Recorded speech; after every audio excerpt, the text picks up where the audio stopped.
بسم اللہ الرحمن الرحیم۔ السلام علیکم۔ سٹوری البم میں خوش آمدید۔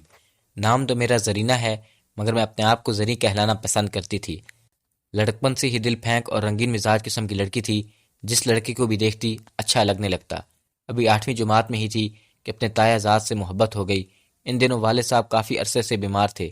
دراصل وہ ٹی بی کے پرانے مریض تھے اور بستر سے لگ گئے، اور میرے تایا زاد جاوید ان کی اکثر خبرگیری کے لیے ہر روز آتے۔ انہیں میں جاوید بھائی کہتی تھی۔ جاوید بھائی اپنے بہن بھائیوں میں سب سے زیادہ خوبصورت تھے۔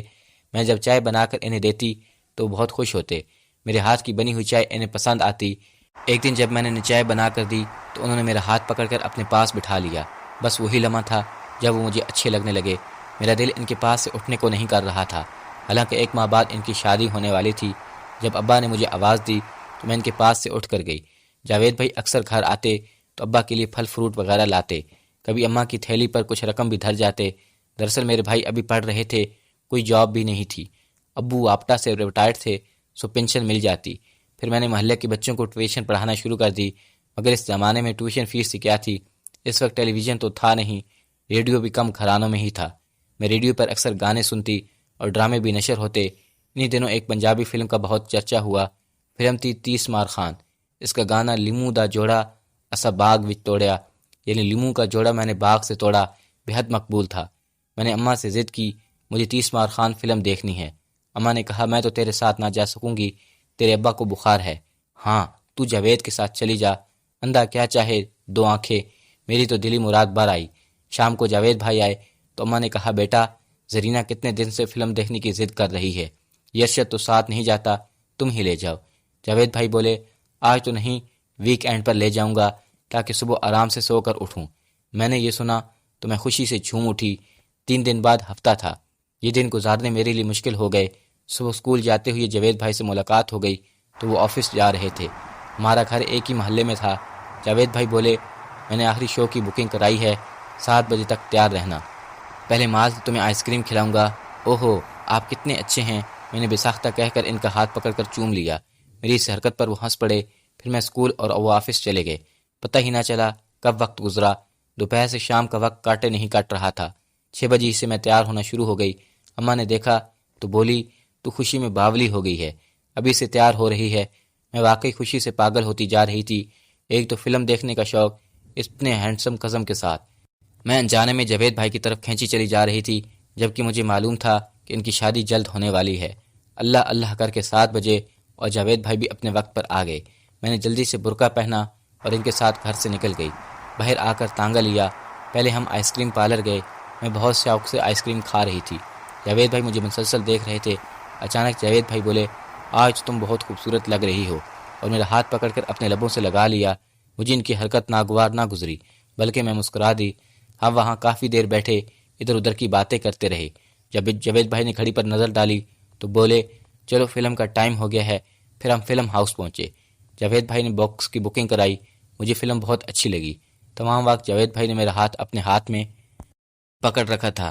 جب کوئی رومانٹک سین آتا تو ہولے سے میرا ہاتھ دبا دیتے۔ میں سرشاری کے عالم میں فلم دیکھ رہی تھی، تبھی جاوید بھائی نے کہا سنو سنو تم مجھے اچھی لگنے لگی ہو، آپ کی تو شادی ہونے والی ہے۔ میں نے کہا تو جاوید بھائی بولے اس سے کیا فرق پڑتا ہے؟ اور واقعی شادی کے بعد بھی وہ صبح و شام ہمارے گھر کے چکر لگاتے، مگر تھوڑے ہی دنوں میں ان کے چھوٹے بھائی امجد کو کچھ شک ہو گیا۔ پھر یوں ہونے لگا کہ جاوید بھائی کے آنے کے ٹائم پر امجد پہلے سے گھر آ کر بیٹھ جاتا، کبھی لوڈو تو کبھی کیرم کھیلنے لگ جاتا۔ اگر کبھی جاوید بھائی پہلے آ جاتے تو امجد آتے ہی کہتا ہے بھیا آپ کو اماں بلا رہی ہیں۔ آہستہ آہستہ جاوید بھائی کا ہمارے گھر آنا کم ہو گیا اور امجد نے اپنے بھیا کی جگہ سنبھال لی۔ اب اگر مجھے کہیں جانا ہوتا تو اکثر امجد کے ساتھ ہی جاتی۔ امجد آفس جانے سے پہلے آ جاتا اور مجھے اسکول چھوڑ کر پھر آفس جاتا۔ جاوید بھائی اب کم کم ہی آتے تھے، ظاہر ہے شادی شدہ تھے تو بیوی کو بھی وقت دیتے تھے۔ میں اکثر امجد کے ساتھ تفریح کرنے کبھی گارڈن کبھی شاپنگ مال جانے لگی۔ امجد شکل و صورت میں جاوید بھائی جیسے ہینڈسم نہیں تھا، مگر اس کی آواز بہت پیاری تھی۔ گاتا تو دل کرتا کہ سنتے ہی جاؤ۔ رمضان شریف میں محلے کے لڑکے ٹولی بنا کر ہارمونیم ڈھول لے کر نعتیں پڑھتے ہوئے سحری کے لیے لوگوں کو جگاتے۔ ان میں محلے کا ایک لڑکا فہد بھی تھا، بہت خوبصورت تھا، آواز بھی اس کی غضب کی تھی، بھائی کا دوست بھی تھا۔ ہمارے گھر اس کا آنا جانا تھا۔ اس کا رشتہ طے ہو گیا۔ فہد کی ہونے والی بیوی میٹرک پاس تھی، جبکہ فہد صرف 2 جماعت پڑھا ہوا تھا۔ ایک روز اس نے مجھ سے کہا تم میرے بھانجے کو پڑھاتی ہو، مجھے کبھی پڑھاؤ۔ میں نے ہنس کر کہا، تم اب اس عمر میں پڑھو گے، اس میں کیا حرج ہے؟ وہ بولا۔ پھر دوسرے دن سے وہ پڑھنے آنے لگا۔ ہمارے محلے میں سب ایک دوسرے کے گھر آتے جاتے تھے، کسی کو اعتراض نہ ہوتا۔ یہ جوان لڑکے لڑکیاں ہیں، ہم اکثر اکٹھے کیرم کھیلتے، میرے بھائی بھی کھیل میں شامل ہوتے۔ 64 کا زمانہ تھا، پھر فہد کی شادی ہو گئی، اب میں 9ویں جماعت میں تھی۔ انہی دنوں ہمارے سامنے کے کوارٹر میں جو فیملی رہتی، ان کے گھر ایک مہمان آ کر ٹھہرا۔ لمبا قد، بڑی آنکھیں، گھنے سیاہ بال جو ہر وقت ماتھے پر گرے رہتے۔ وہ کسی فلمی ہیرو کی طرح ہر وقت پینٹ شرٹ میں ملبوس رہتا۔ اسے دیکھ کر میری تو آنکھیں کھلی کی کھلی رہ گئیں۔ ایک دن میں اپنے دروازے پر کھڑی تھی، وہ بھی سامنے کھڑا کسی بچے سے بات کر رہا تھا۔ جب اس کی نظر میری نظروں سے ملی تو میں مسکرا دی۔ بس پھر کیا تھا، وہ ہر روز دروازے کے سامنے ہوتا۔ یہ شام کا وقت تھا، محلے کے بچے کھیل رہے ہوتے۔ اس وقت میں بچوں کو بلا کر باتوں میں لگ جاتی اور ہمارا نین مٹکا بھی چلا رہتا۔ اس دوران اس نے میرے بھائی سے دوستی کر لی۔ اس محلے میں زیادہ تر انڈیا سے آئے ہوئے مہاجر آباد تھے۔ اس کا نام گلزار تھا۔ بعد میں مجھے پتہ چلا کہ وہ اپنے بھائی وحید کے گھر رہتا تھا۔ میرے بھائی سے اس کی دوستی ہو گئی تو ہمارے گھر اس کا آنا جانا شروع ہو گیا۔ میری تو گویا دلی مراد بھر آئی۔ اب میں امجد کی طرف سے کھینچی چلی جا رہی تھی اور میرا جھکاؤ گلزار کی طرف ہو رہا تھا، جیسے امجد نے واضح طور پر محسوس کیا۔ پھر وہ خود ہی مجھ سے دور ہوتا چلا گیا۔ اب میں اکثر گلزار کے ساتھ گھومنے پھرنے نکل جاتی، کبھی لارنس گارڈن تو کسی سیمنا۔ اماں کو میری ان سرگرمیوں پر اعتراض نہیں ہوا۔ اگر ابا کبھی بولنے کی کوشش کرتے تو اماں انہیں جھڑک کر چپ کروا دیتی۔ میری زبان میں اتنی مٹھاس تھی، ایک مرتبہ کوئی لڑکا مجھ سے بات کرے تو میرا گرویدہ ہو جاتا۔ میں محلے میں سب کے گھر آتی جاتی۔ فہد اپنی بہن کے گھر رہتا تھا، اس کی بیوی سے میری دوستی ہو گئی۔ میں اپنی باتیں اکثر اس سے شیئر کرتی۔ میں اب میٹرک میں تھی۔ اماں گھر میں آنے والے لڑکوں سے گھر کا سودا سلف منگواتی مگر پیسے نہ دیتی۔ اگر کوئی آ بیٹھتا تو کہیں مجھے چائے کی پتی لا دو تو میں تمہیں چائے پلاؤں گی، یا پھر گوشت، ترکاری، آٹا کی غرض جس کی ضرورت ہوتی بے دھڑک منگوا لیتی۔ گویا وہ اپنی جوان بیٹی کے عاشقوں سے خوب فیض اٹھاتی تھی۔ میرا بھی یہی حال تھا۔ ہر خوبرو نوجوان پر میرا دل آ جاتا۔ گھر والوں کی طرف سے کھلی آزادی تھی۔ جب 1965 کی جنگ ہوئی تو رات میں اوپر کے کوارٹر والے نیچے کے کوارٹروں میں آ جاتے۔ تمام لڑکے اور مرد بچے گراؤنڈ میں جمع ہو جاتے۔ سول ڈیفنس کے لڑکے رات بھر جاگتے رہتے، خوب موج مستی ہوتی۔ فہد کی بہن اور بچے ہمارے ہی کوارٹر میں آ جاتے۔ رات میں چائے بنتی، رس اور باقر خانیاں آتی، کوئی بھی لے آتا، ہمیں صرف چائے بنانا ہوتی، جو ہم کمرے میں ہیٹر لگا کر اس پر بنا لیتے۔ جنگ شروع ہوئی شاید 5واں دن تھا۔ فہد کی بیوی اپنے 2 بیٹوں کے ساتھ کراچی اپنے میکے چلی گئی۔ اب تو کوئی مسئلہ نہیں تھا، اکثر فہد رات کو ہمارے گھر سو جاتا۔ اسے کہانیاں سنانے کا بہت شوق تھا۔ فہد اکثر کھانے پینے کے لوازمات لے کر آتا اور ہم سب خوب مزے لے کر اڑاتے۔ ابا بیچارے اندر کمرے میں پڑھتے کھانستے رہتے، انہیں کسی بات سے کوئی سروکار نہیں تھا۔ اماں کے گھر کی دال روٹی ان لڑکوں کی بدولت اچھی چل رہی تھی، میرے بھی خوب مزے تھے۔ جنگ کو غالباً 11 روز بعد ختم ہو گئی، مگر میری محبت کا سلسلہ گلزار اور فہد کے ساتھ یوں ہی چلتا رہا۔ امجد اس دوران کراچی شفٹ ہو گیا اور فہد کا قریبی دوست تھا۔ ان کی بیویاں بھی آپس میں ملتی جلتی۔ جب فہد کی بیوی کراچی میں امجد کی بیوی سے ملی تو اس نے ان کے مشترکہ دوست اکبر کا خط، جو کہ امجد کے نام تھا، اسے پڑھایا، جس محلے کی رپورٹ تھی۔ ساتھ میرے تمام کرتوت لکھے تھے کہ آج کل تمہاری محبوبہ زرینہ کا فہد کے ساتھ زبردست افیئر چل رہا ہے، فلمیں دیکھی جاتی ہیں، فہد کی بیوی تو میکے گئی ہوئی ہے، ساری کمائی زرینہ پر لائی جا رہی ہے۔ یہ خط پڑھنے کے تیسرے دن ہی فہد کی بیوی بغیر اطلاع کے لاہور پہنچ گئی۔ شام کو جب فہد گھر آیا تو یوں اچانک اپنی بیوی کو گھر میں دیکھ کر حیران ہو گیا۔ اس کی بیوی نے اس پر کچھ ظاہر نہ کیا۔ دوسرے دن اسے فہد کی جیب سے میری تصویر لی۔ اب تو اسے بہت غصہ آیا۔ شام کو اس نے فہد سے پوچھا، زرینہ کی تصویر تمہاری جیب میں کیسے آئی؟ اس نے مجھے دی تھی کہ رکھ لو، میں نے رکھ لی۔ دوسرے دن اس نے میرے بھائی کو بلا کر تصویر دکھائی اور بتایا کہ تمہاری بہن میرے میاں کے ساتھ گھومتی پھرتی ہے، فلم دیکھنے جاتی ہے۔ بھائی نے یہ باتیں اماں کو بتائیں تو انہوں نے بات بنا لی، تجھ سے تیری بہن کہہ رہی تھی بھائی میرے ساتھ فلم دیکھنے چلو، جب تم نہیں گئے تو میں نے فہد کے ساتھ بھیج دیا، اس کو انگلش فلم ضرور دیکھنی تھی، اس کا سبجیکٹ تھا۔ شام کو جب فہد آیا تو اماں نے اس کی بیوی کی شکایتیں نمک مرچ لگا کر کہیں اور فہد کی بیوی کو اس کے سامنے خوب برا بلا کہا۔ فہد نے گھر جا کر بیوی کو مارا پیٹا، تاہم فہد کی بہن نے معاملہ رفع دفع کرایا۔ بہرحال میں اس طرح اس کے ساتھ آزادانہ گھومتی رہی۔ میری طبیعت ہی ایسی تھی، پھر ماں کی طرف سے بھی کھلی چھوٹ تھی۔ فہد کی بہن کے دیور جمال کا کاروبار تھا، وہ پیکنگ کے لیے لفافے بنواتا۔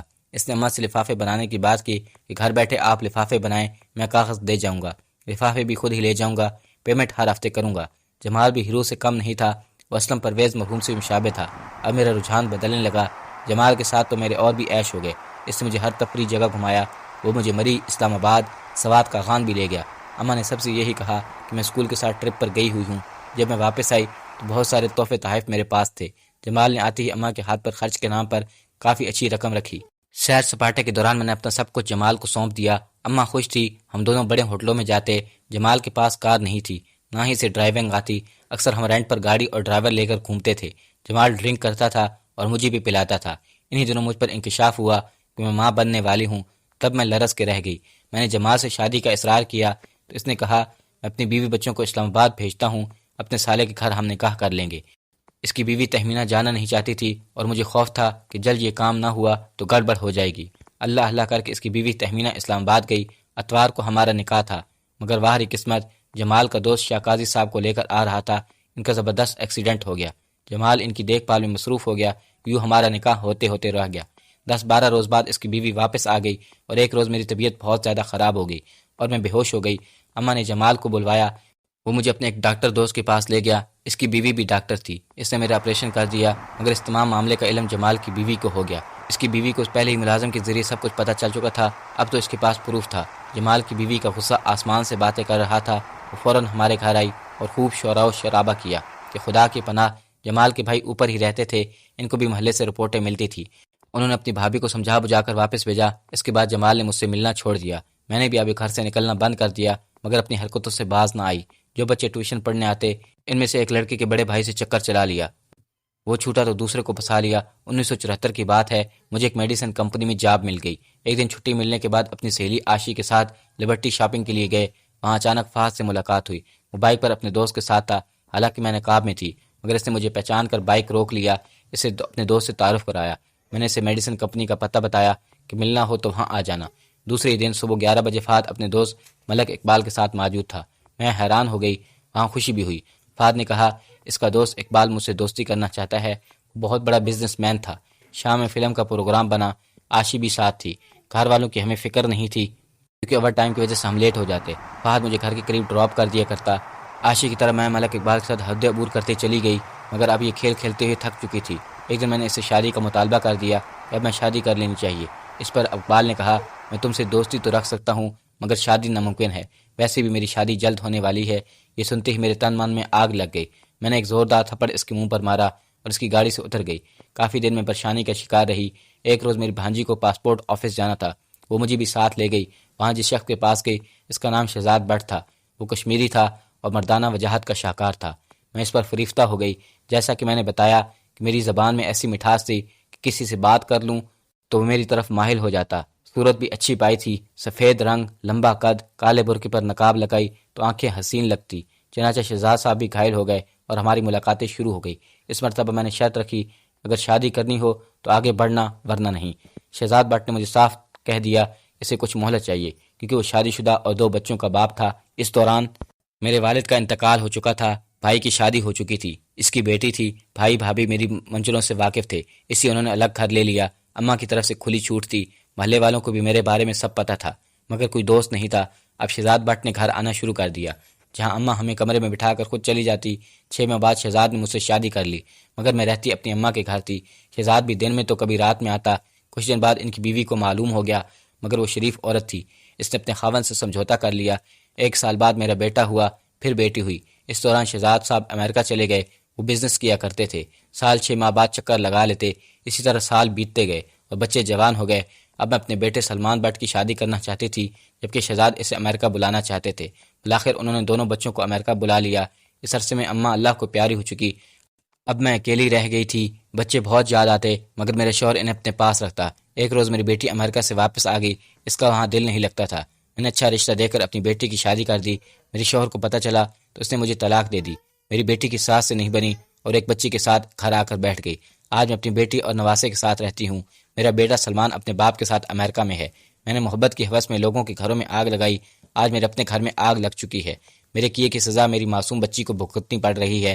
آج میں اپنے کیے پر شرمندہ ہوں۔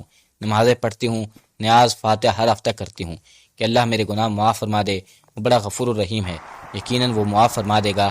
آپ سب لوگ بھی میرے لیے دعا کریں۔